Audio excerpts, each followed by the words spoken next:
Hey guys, it's SickMotion doing my usual patch note review here. A little bit later than normal. Turns out the patch came out during the morning on my birthday. So I didn't get to it at the end of that stream, and I didn't get to it when I woke up because I had birthday festivities to attend to. So we're doing it now, a little bit late, but we'll run through it here really quick. Aatrox got some buffs. I think this one's pretty unique. I'm going to talk about it just for a little. Now grants 20% of your maximum blood well for each enemy hit when you hit your ult. There's a lot of kind of confusion on this, like, oh, you dive in, you drain your blood well, use your passive when it's up, and then you can get it back up right away. But that's counterintuitive to the fact that you want to fight with your ult probably when you dive in, not wait to die to use it in case you don't end up dying and you might miss a kill or whatnot. I think this is more for, and I think it'll be very useful in the situation where you don't have your rage stacked up in lane or in the jungle. You probably have your resource bar stacked up quite well. But if you're just waiting to engage a fight and you haven't hit anything in a while, you're not going to have that. So if you can jump in and hit a couple people with your ult, then you can get to fighting right away rather than having that slow ramp up trying to spend your health to get your skills up. So I think that'll be cool. Not necessarily super game breaking for Aatrox, but it'll definitely be a quality of life and a direct buff to him. Bug with the Moo was fixed. It would not toggle off when he ran out of mana, so situational bug, but it's gone now. Annie's Tiberzora got nerfed, 15 magic damage at level 1 per second. It was painful. It is painful if you're able to keep that Tibbers on. So that Annie's a little weaker. So I think that's good. Bard got a bunch of changes. His damage on Q went up. Cosmic Binding can no longer tether to like Jarvan standard. I can understand it going to that, but Syndra's Orbs, Jace's Acceleration Gate, that's kind of weird. And Wards as well, that's weird. But that no longer happens. Reduce cooldown on his magical journey, and it now gives assists, and clones can go through it. So some quality of life and just kind of things that you'd think would be there already. And neutral monsters will no longer have their health reset while under stasis. I haven't seen that many bards play, but I didn't realize that if the enemy team's about to get Baron, I guess you could alt Baron and reset the health. That seems pretty strong and unintended, so I'm glad that's got fixed before I got to see it.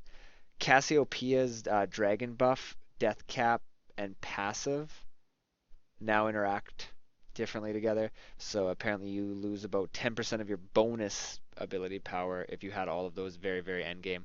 When I was chaining out Cassiopeia games, it was very rare that I got to that situation anyway. So, but when I did, it was hilarious having like 1400 or more AP. Some Elise rebalancing. I think this is a buff. She loses 5 movement speed in her human form to gain 10 in her spider form. So overall, way more in her spider form.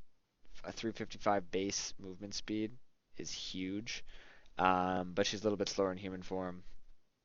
Can play around that. Missile speed on her E increased, and just some quality of life controls things with her E. So a little bit of Elise buffs. You haven't seen Elise played that much lately, but she used to be really strong, so that'll be cool. I've actually been thinking about trying her out top lane, so maybe experiment with that in the near future here. Evelyn, cooldown on entering stealth now scales with level, so it'll be half the time 3 seconds at level 16, so you can get out and re-engage at a better spot later on in the game. I think that's pretty cool. And her E, rather than spell hits granting stacking movement speed, they now reduce the cooldown by 1 second. So I think that's a lot more usable because you want to be able to use it more often because it reduces the slow, like it breaks slows on yourself. So that's a lot of CC reduction possibly. So ramping up the movement speed wouldn't have helped if you just kept getting like a Nasus Wither. It makes Nasus Wither or like other persistent, annoying, spammable slows a lot less effective on herself at least. Um, Galio, his E now scales with cooldown per level. I think Galio is kind of interesting that depending on if the meta shifts to more APS champions, I think Galio's in a position to just be super strong and broken. And I played a game the other day where I was playing Scion and we had a Galio, and the Galio flash initiation with a Scion ult coming down, like I ulted on Scion, and then he could flash ult them right in front of where I was going because he knew where I was coming from, but their team might not have. it was a pretty big wombo because his ult would go off, and then I would hit them with my ult for some more CC, and then I would get a max stun Q off on Sion, and they were CC'd for like 6 or 7 seconds, and that was three of their team. That's pretty game breaking. Aurelia got some damage taken off of her E, 10 per level, up to 40 off at level 5. Aurelia's damage on her E isn't the problem, it's the CC duration. That's why it's so strong. So I don't think it's definitely a nerf, but I don't think that's going to change much of anything at all. Cat got a bunch of early level health regen base and health base with a little bit of compensation in her health per level, but she'll be a lot weaker early in lane, so maybe she won't be able to snowball as hard in a lot of games. Karthus auto attack animation improved a little bit. LeBlanc got some very minor 0.05, 0.75, um, 0.05 again. Very minor balance damage. I still think LeBlanc will be really annoying. Apparently a bug where triggering Illumination with Final Spark didn't add Illumination's AP ratio. Lux was missing out on a lot of damage, 20% AP ratio that she was missing out on off of her passive that not very many people play Lux, but I'm sure the Lux players will notice that quite a lot. Uh, Nothing really on Nidalee, just talking about the state of Nidalee. Screw that. Nocturne. This is what I was saying the other day. I played Nocturne mid. People were like, "What do you think it'll take for Nocturne to be strong again?" And then I said, for starters, his ultimate cooldown being 3 minutes at level 1's kind of high, and that's what they changed. That's what they targeted. 30 seconds off of it at level 1. That's a um, huge CD nerf, or sorry, buff. Huge um, CD to be taken off, and it's 15 seconds, and then up at level 3, it's the same. So I think that's really good. You get an auto attack reset when you vault, and there was a bug where Harrier wasn't applying on vault all the time. Makes it easier to pass through terrain, and you will no longer jump out of an auto attack range. So all in all, some quality of life and some direct buffs to Quinn with that. Hopefully she doesn't get played in top lane because she's super annoying for a lot of the characters I like to play.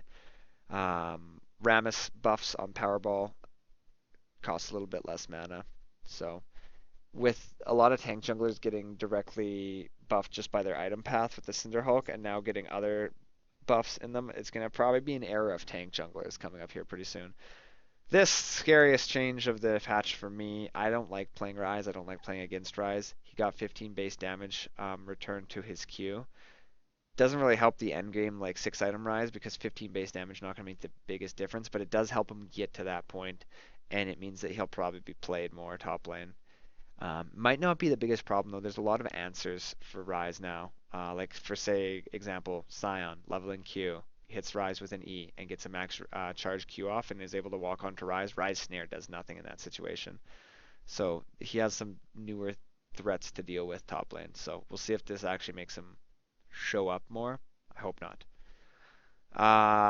Shizwani, some nerfs. Percentage damage is lower, and the slow went from 90 to 30%, so it was cut in 1/3. Basically, if you missed your R but they were still in range for the slow, might as well have been stunned. 90% slow. They can still react to stuff, but they're pretty much stuck there. So she'll be a little bit more manageable. Singe, this is kind of cool. The Fling now does base damage, a little bit less, same AP ratio, but does a percentage of the target's maximum health as magic damage. So that'll be really helpful for Singed in situations where his target's stacking a lot of health or has a lot of health.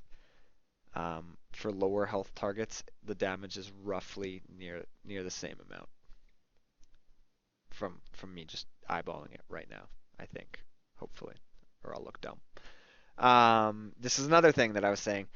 E on Sion has to be a little bit less pass-through damage because a lot of people don't realize the base damage on E is amplified by 50% if it's a minion that's passing through them rather than hitting them with E. So now that's at 30%. I thought that was the main change that had to be done on Sion for it to be less powerful. But now with the E being higher mana cost per level, I've been leveling Q in a lot of matchups and just relying on the E for the slow.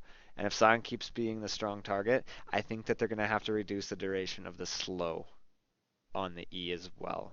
Because it's like 2 seconds, I think. It's pretty high, and it's a pretty high amount as well. And with the Cinder Hulk giving percentage of bonus health and Sion being able to stack that percentage bonus health indefinitely and wanting to stack a lot of health, he's a very strong top laner, but he's also very strong in the jungle. So I guess they're taking a little bit of his power away. 10% of the damage to monsters has been removed. So instead of being 90, it's now at 80. Some Twitch changes on his true damage. It's a little bit better early levels. Vagar buffs here. Range on his Q increased by 100. His passive now gives him more mana regen based on missing mana. And this is the kind of cool one. Enemies that dash through events horizons walls will be stopped at the wall. So say you have like a Corki who's trying to Velk through it, rather than getting 5 miles away being stunned and then the stun being worn off by the time you end up getting to where he Velks to. He just wasted his cooldown and he's still stuck in the wall. I think that's pretty cool. And I'm scared that if that works out for him, that they're going to do something like that with J4, and then J4 will be a god.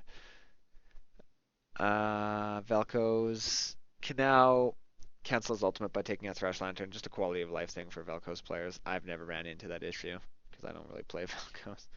York got buffed. Who would have seen this coming? Not even myself. It now uses the critical strike animation, which just looks better, but the range on his Q got increased by 50. It makes it a lot easier and more reliable to auto and then auto attack reset with the Q. But you can level Q in lane now and harass people. It's Q. If you're able to get away with leveling Q on York, it's the most efficient, both in damage, both in mana cost, just everything. Other than sustain, it's the most efficient. And I guess it is pretty efficient in sustain if you're looking at mana sustain and bang for your buck with it. And he's going to be able to harass from a range with it now because it's 50 higher. So I might play a little bit more York and abuse that a little before they realize that it's too strong. Ziggs got some mana cost reducting. Can't even words right now. I need to go to bed. His mana cost got reduced on his Q, so I haven't seen his Ziggs in a while. So I think they're just trying to keep, I don't know, they're trying to keep everything kind of fresh. Get new champions coming into the meta, but they don't necessarily want the old champions to be out forever. Zillion, after getting his rework, I thought he was kind of cool and looks like he could do some strong stuff. And then he got a buff after that, so I was like, wow, he's a lot better than he was before. And I still think he has that cool stuff. Now he got a huge buff. AP ratio on his Q went up, mana cost went down, health per level went up, cooldown on his rewind went down at early levels, so he's stronger early. The mana cost went down at all levels. Time warp also got a mana cost reduction at all levels. I think those changes are just to push Zillion into like, hey, look, this champion's actually strong. And people realize, holy shit, Zillion was strong. Why didn't we touch him? And they're gonna probably have to like revert some of these changes. I think Zillion would be crazy strong. It's not really for the role and play style I like, so I might not necessarily be playing him, but I'm expecting Zillion's gonna start getting played soon, cause dang, a bunch of texture rebalances. Chalice of Harmony went down in cost. Athene's and Mikhail's price unchanged. So it's just easy to get the Chalice. Easier, sorry. Mana regen on the Athenes went up, and as well as the mana restore on kill or assist. So it's a little bit more. It's kind of balancing out that everyone just wants to get Morellonomicon anyway. Vision radius on the Rift Scuttler. This is a massive change as well. It went down from 1350 to 525. It's less than half of what it was, and it should represent the circle a little bit more, I think. I might need to go and test in games to see if you can sneak in past it to get into the jungle. I'm assuming you can with that. I don't know for sure, though, but that's a really big change, so that'll take some getting used to. Base gates, you can now spawn pets in them. Cool. Jungle experience, you get percentage experience higher as the game goes on so that the junglers can keep up a little bit better. early on it's unchanged because the jungle monsters aren't that bad as far as early game experience. If they change the early game experience in the jungle monsters as well, the popular do a jungle camp that teleport to top lane for level 2 and a buy would be even stronger for top lanes. So that's something they avoided. New music and animations and stuff doesn't really change the game play per se. Luden's Echo got removed on Twisted Tree Line and Crystal Scar. A lot of people were saying it got removed on Summoner's Rift. It's incorrect. It's just getting balanced and rebrought in a more balanced state for those maps. Howling Abyss crap, and then just some bug fixes and whatnot. So, a lot of cool stuff. Like I said, I think that the Rift Scuttler change will be a big change as far as safety in lane, control with the buff or control with the Scuttle Crab, and just ability for junglers to sneak around. Because once you had that, it was really hard for the jungler unless the jungler had some type of dash to avoid that to actually get in line for a gank. So it'll be interesting to see where that goes. But anyway, guys, thanks for watching that. A little bit longer than I was expecting to go for, but there's some interesting stuff to talk about. If you were enjoying it, make sure to hit the subscribe button for more videos like this in the future. My stream, social media, as usual, in the description there. If you want to check those out. But take it easy until next time, guys, and thanks for watching.